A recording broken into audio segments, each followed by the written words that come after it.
Salut tout le monde, c'est Lucie, j'espère que vous allez bien. Aujourd'hui on se retrouve pour une nouvelle vidéo. Je vous présente les animés de ce printemps 2022. Attention, c'est une liste non exhaustive, c'est-à-dire je vous ai mis des animés qui me semblaient intéressants ou qui allaient me plaire ou qui ne va pas du tout me plaire. En tout cas, j'espère que vous êtes prêts et c'est parti.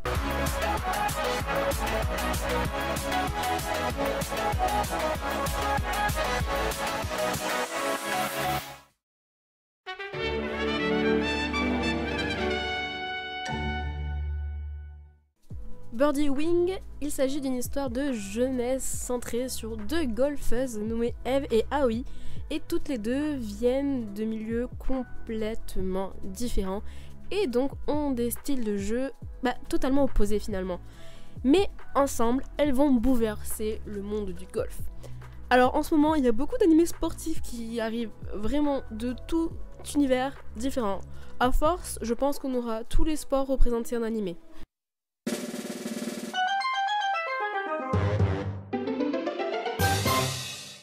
Alors qu'il assistait au récital de ballet de sa sœur, Junpei, peu passionné par ce qui se passe réellement dans la salle, s'endort. Mais il est soudainement réveillé quand sa sœur laisse place sur les planches à un jeune homme dont la technique et la grâce l'interpellent. En voyant ce garçon danser sur scène, il a une révélation, littéralement. Lui aussi, il souhaite s'y mettre. Cependant, ça fait plusieurs années qu'il n'a pas touché à la danse, qu'il n'a pas fait de danse, donc la vie ne va pas être spécialement tendre avec lui, et une tragédie le fera douter de sa motivation. Comme je vous avais dit, les animés de danse, de sport en général arrivent, donc je ne sais pas trop en quoi en penser. Est-ce que ça va être un yaoi? On verra bien. School Life, ça c'est sûr. Il peut être intéressant comme il peut être tout à fait classique et même un peu chiant.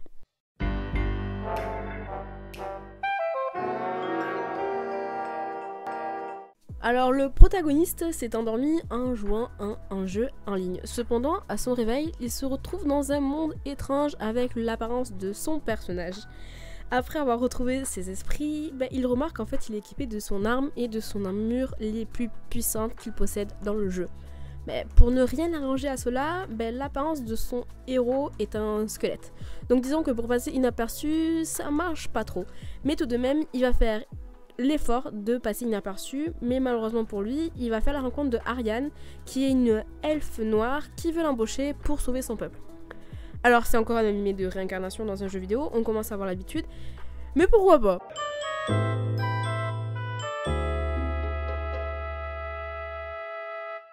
L'anime dépeint le monde des healer girls, entre guillemets, qui sont des lycéennes qui soignent les personnes en chantant. Alors je vous ai proposé cet animé tout simplement parce qu'il s'agit de réalisateurs de Full Metal Alchemist Brotherhood. Donc je me dis que ça peut envoyer du lourd, comme ça peut être pas passionnant, mais l'animation risque quand même d'être très agréable.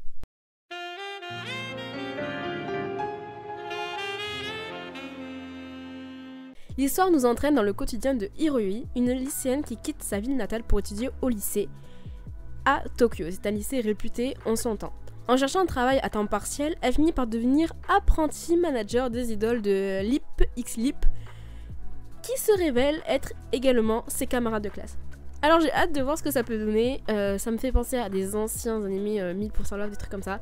Donc j'ai vraiment hâte, j'espère que ça va me plaire, que ça va être intriguant, que ça va être marrant et que ça va pas être trop un peu cucu.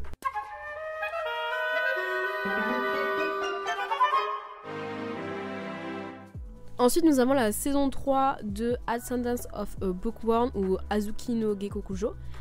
C'est tout simplement la saison 3, la suite de la saison 2. C'est l'histoire d'une petite libraire, enfin même pas une petite libraire, c'était une libraire qui a été réincarnée dans un monde où les livres sont beaucoup trop chers et ne peuvent pas être atteints par le peuple tout simplement. Et donc j'ai hâte de savoir la suite.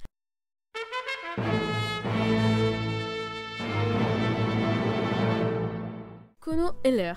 Cette série est une série comique et fantastique et on suit les aventures de Carla et Alvin et qui semble investir tous ses points de compétences dans l'art de vanner les gens.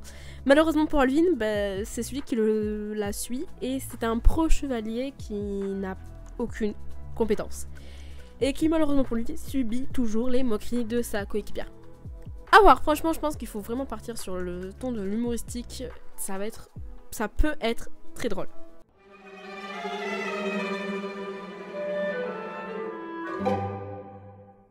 C'est l'histoire qui se centre autour de Tsukabi, qui est la meilleure élève de son école et la chef de l'escouade des chiens, qui est en gros chargée de la surveillance de l'école. Elle vit dans un village de femmes qui a pour règle de ne pas avoir de contact avec les hommes. Cependant, en fait, elle cache un horrible secret, entre guillemets. Elle est plutôt intéressée par cet univers masculin et veut en apprendre plus. Donc est-ce que ça va te tourner autour de scènes un peu chiantes où on a des gros zooms sur les boobs et tout? Je sais pas, mais en tout cas ça peut être drôle et ça peut être sympa. En tout cas cette année on a beaucoup d'animés drôles qui vont sortir.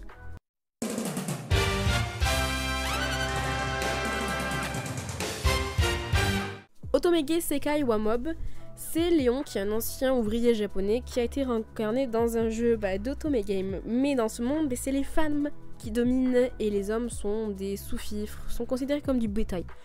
Les seules exceptions, c'est les beaux gosses. C'est un groupe de beaux jeunes hommes qui est dirigé par le prince. Malgré tout, Léon possède une arme, c'est-à-dire qu'il connaît le jeu, grâce à son ancienne vie, parce que sa sœur l'avait forcé à jouer à ce jeu. Malheureusement ou heureusement pour lui. Mais Léon, lui, maintenant, veut juste vivre une vie simple à la campagne, donc il va utiliser ce savoir pour déclencher une violente révolte contre les femmes et les hommes séduisants. Alors j'ai hâte de savoir, ça me fait penser un peu à Man Like Life as the Villainess, je sais pas pourquoi, juste aucun rapport, même au niveau de l'histoire, c'est juste une réincarnation dans un jeu dommé. Mais j'ai hâte de savoir comment ça va se passer, est-ce que ça va être un truc vraiment stylé, je sais pas, mais j'espère.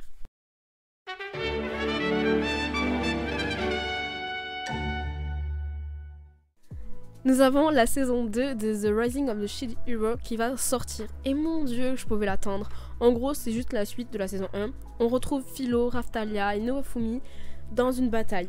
On va avoir de nouveaux protagonistes et j'ai hâte de découvrir cette saison 2. Est-ce que ça va être encore plus dark que la fin de la saison 1? Je ne sais pas, mais j'espère pas. Enfin, je sais, j'espère, mais d'un côté, j'espère pas parce que le début de la saison est quand même juste incroyable.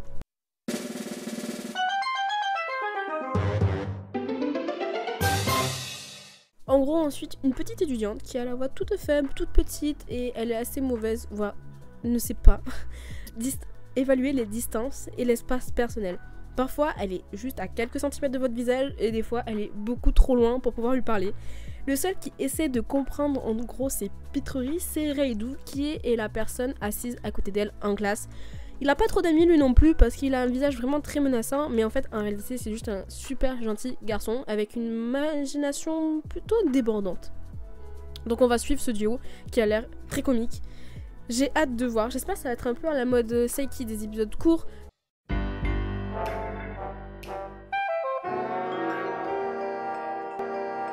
Les perdus sont des vagabonds qui viennent d'un monde lointain appelé le Japon. Et les personnes ne savent comment ni pourquoi ils quittent leur monde, mais ce qui est certain, c'est qu'ils provoquent le désastre et la calamité. Le devoir de les exterminer sans mort est confié à Meno, qui est une jeune exécutrice. Lorsqu'elle rencontre Akari, cela lui semble être un travail comme un autre, jusqu'à qu'elle découvre qu'il est impossible de tuer cette fille. Pour pouvoir trouver un moyen de la tuer, elle décide d'amener Akari avec elle. Étonnamment, la jeune immortelle est plus qu'heureuse de pouvoir partir en voyage avec l'exécutrice.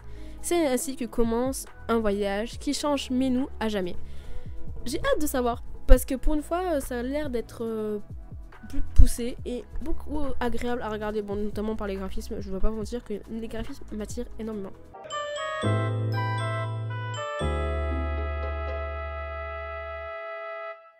Love All Play. Cette histoire se centre autour de Ryo qui a rejoint l'équipe de badminton de son collège en étant très motivé mais qui, en fait, sans entraîneur approprié, a fini dans l'obscurité. Néanmoins, il a réussi à atteindre le tournoi préfectoral grâce à sa force physique. Aujourd'hui, il rejoint la prestigieuse équipe de badminton du lycée Yokohama sous la direction du légendaire entraîneur Ebihara et entouré de coéquipiers très talentueux. Il souhaite devenir un athlète de haut niveau pour ainsi amener son équipe au tournoi interlycée. Franchement, je me demande si c'est même pas les mêmes créateurs que IQ, ça m'étonnerait même pas parce que c'est un peu le même principe, c'est un jeune surdoué qui tombe dans une équipe ou qui a pas d'équipe et qui arrive au lycée et on va se faire découvrir quoi.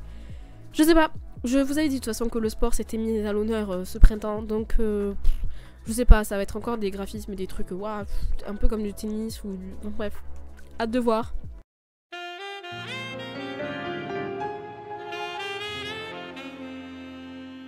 L'histoire est centrée sur Léo, qui est un héros qui a sauvé le monde de la menace du roi démon. Cependant, maintenant que la paix est revenue dans ce monde, la puissance du héros est devenue un danger. En effet, à cause de cette puissance, les humains ont commencé à le craindre. Bon, malheureusement pour lui, même en étant un héros, il a été forcé à l'exil par le roi. Donc il décide de mettre sa puissance au service du roi démon après avoir entendu que l'armée de ce dernier était en reconstruction. Désormais, dans un nouvel environnement, Léo va utiliser ses compétences afin de faire renaître l'armée du roi démon qui est sur le point de s'effondrer. Ah bah oui les gars, là franchement je suis vraiment surexcitée parce que c'est un peu le sens inverse, c'est-à-dire qu'il a sauvé les humains ils ont dit oh non mais t'es trop fort toi, vas-y dégage, c'est bon tu nous as aidés, t'as fait ce que tu devais faire, maintenant dégage. Un petit revers de la médaille et j'ai hâte de savoir ce que ça donnait. Vraiment je pense que c'est celui qui m'intéresse le plus dans toute cette sélection que je vous propose. Alors je sais pas ce que vous avez pensé de ma petite sélection, n'hésitez pas à me dire en commentaire si vous avez vraiment un anime que je n'ai pas cité qui vous donne envie. N'hésitez pas à me dire en commentaire. Moi je vous dis à bientôt pour une nouvelle vidéo.